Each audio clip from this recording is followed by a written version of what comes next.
In this video, I explain infrared spectroscopy as it applies to polyatomic molecules. And polyatomic molecules are those that have more than 2 atoms. Here you have a picture of water that has 3 atoms, so this would already be a polyatomic molecule. Now, the theory applies equally to polyatomic molecules than to diatomic molecules. The only difference is that calculating something like the reduced mass when you have more than 2 atoms is actually hard, so we're not going to be doing any analytical problems about infrared spectroscopy on polyatomic molecules.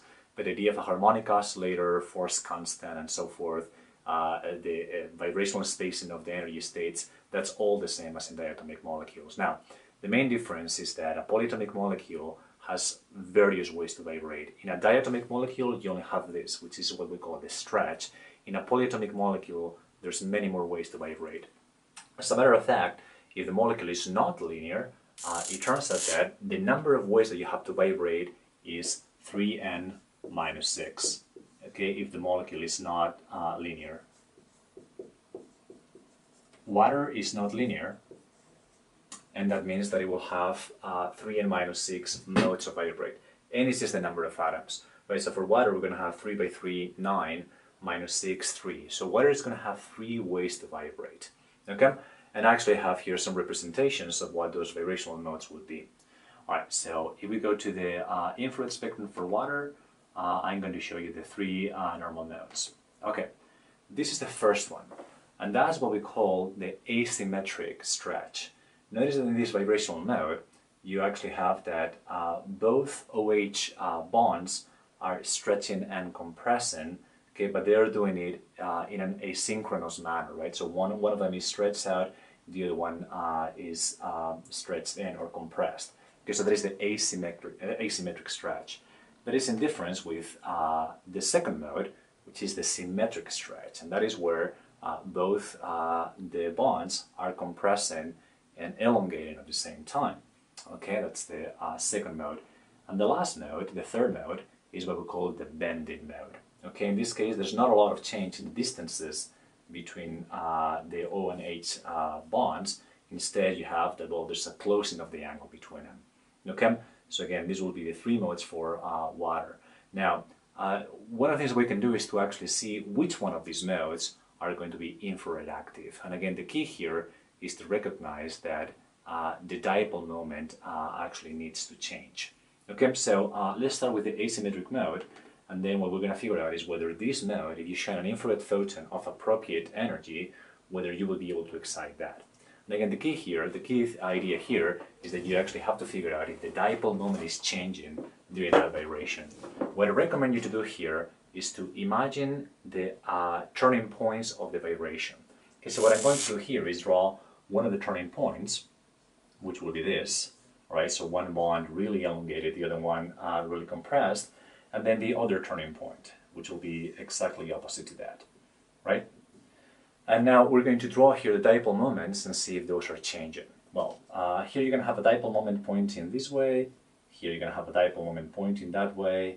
Notice the dipole moments are proportional to the length of those bonds. So the sum of those is going to be something like this.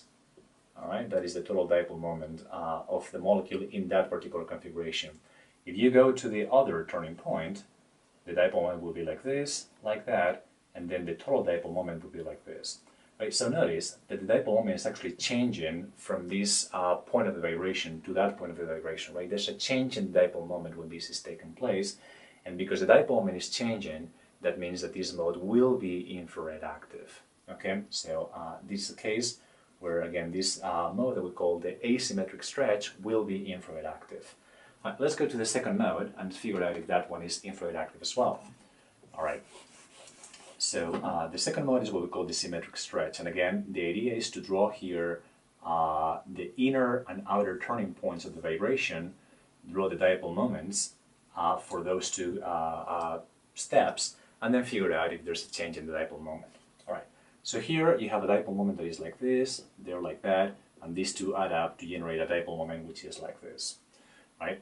In this case, you have a dipole moment in that bond, dipole moment in that bond, and when you add them together, you're going to have a dipole moment like this.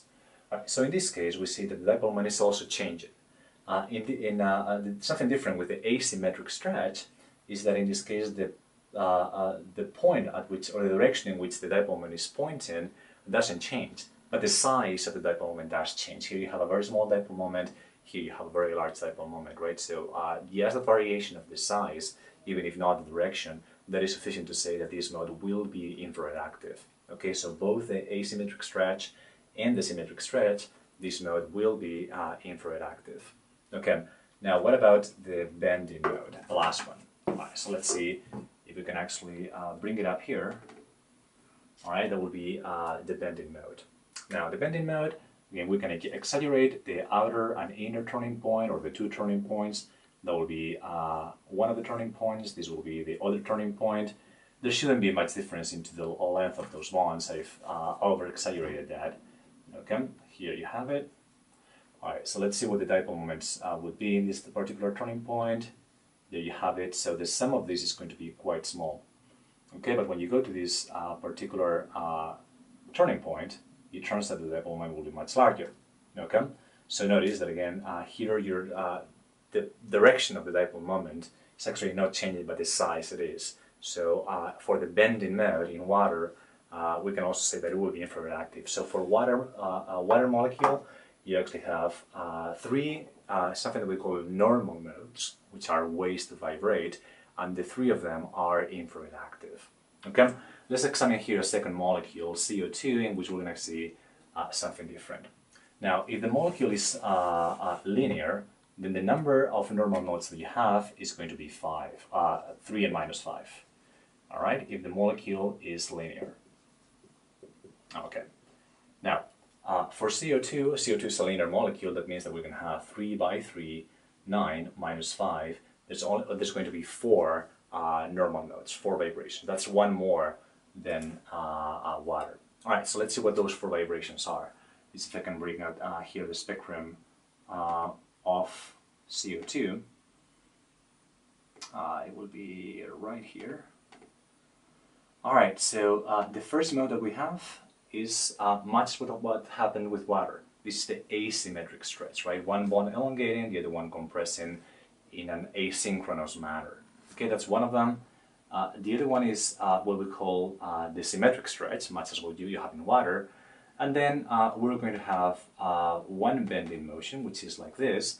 Now, this bending motion actually takes place in this plane, but then in linear molecules, you actually have another bending motion, which you can't see it right here, but that will be the situation in which these two CO2s are actually, these oxygens are actually coming in and out of the plane, right? So that's the difference between linear and nonlinear molecules, right? You have one more bending motion. Now, the question is whether these modes are infrared active or not.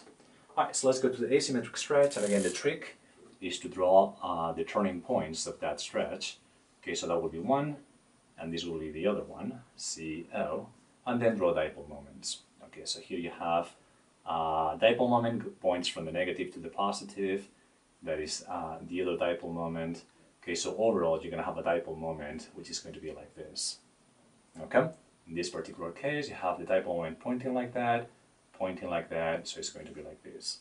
Clearly there's a difference in the in where the dipole moment is pointing. So this node, the asymmetric stretch for CO2, will be infrared active.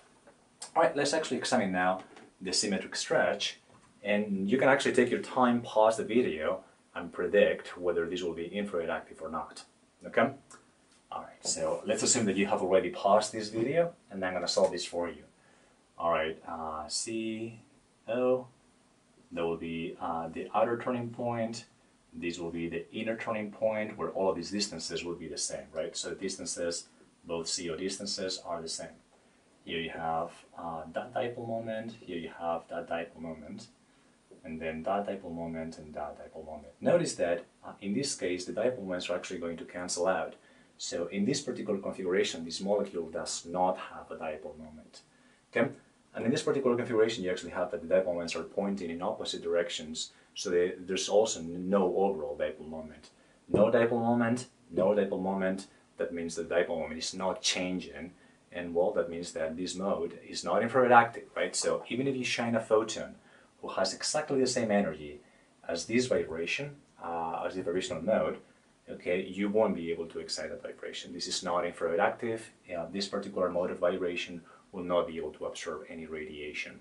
For the bending, you can actually examine this and then try to figure out by pausing the video if you think this is going to be infrared active or not, and then I'll tell you what happens here. After you pause the video and do this by yourselves, you can actually see that the dipole moment will be changing in this between the two turning points of this vibration, and this node is infrared active. The bands, the other band will also be infrared active. Now, something interesting is that when we talk about polyatomic molecules, we don't say whether the molecule itself is infrared active or not. What we actually said is whether any of the modes is infrared active or not, right? So, for example, in CO2, we actually have that the molecule itself, CO2, when it doesn't have a dipole moment to start with. Now, during the vibrations, the dipole moment changes in some of them, and those will make the molecule infrared active, right? So there's going to be this asymmetric stretch, and the two bands, those are infrared active. The symmetric stretch is not infrared active. Okay, so CO2 does absorb infrared energy, but it's only 3 of the modes that do, 1 of them doesn't. Okay? Now, to finish up this discussion, we're actually going to do a more complicated molecule, which is going to be methane. And methane is going to have, obviously, very many ways to vibrate. Okay, so let me see if I can bring up methane right here. That is your methane molecule. Notice that methane is CH4. You have 5 atoms. So then, and it's not linear. So there's going to be 3 by 5, 15, minus 6, 9.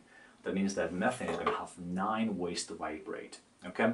And again, the questions that we're going to be asking here is, well, are these modes able to excite, to absorb infrared radiation or not? Are they active or not? Right, so some of the modes are like this, that's one of them, that's another one of them, that's another one of them. Again, we can go through the 9 and I can explain to you how this works, but we're just going to take a few and do the calculation and see how they look like. Right, so let's take that one. Right, notice that this is actually something that we call an asymmetric stretch, right? It's not very different in the conception or conceptually to what the asymmetric stretch in water is or the asymmetric stretch in CO2 is. Okay, much as what you've actually done before, if you were to draw here the inner and outer turning points, you will realize that the dipole moment is changing in that vibration, and this will be infrared active. Okay, so let's look at a different node here. That will be something that we call the symmetric stretch, much as what you actually had in CO2 and water. In this case, it's the 4 CH stretches that are elongating and compressing in a synchronous manner. And you will see that, well, the dipole moment for any one of the bonds does change in the vibration, but they all cancel each other out.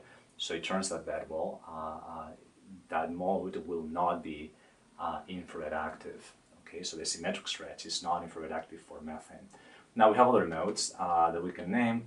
You can see how this is kind of a rocking motion right here. It has various names. It can be called a band. Some people call it a scissoring motion. And these will be infrared active. And one final node that I want to show you here is this one, and the name that this node receives is called the umbrella motion. Okay, it's like opening and closing an umbrella, and this mode will also be infrared active. Okay, so this is all that I want to tell you about polyatomic molecules. Notice that if you actually have a protein that has 1,000 atoms, that protein is not going to be a linear molecule. So the number of modes that you can have is 3n minus 6. With 1,000 atoms, that means that there is going to be 3,000 minus 6, 2,994 ways to vibrate, right? So there's a lot of ways to vibrate, and proteins do, many of those modes will be infrared active. As a matter of fact, most of them will be infrared active. And proteins and biomolecules in general are infrared active. They can absorb infrared radiation and excite these vibrations. Okay.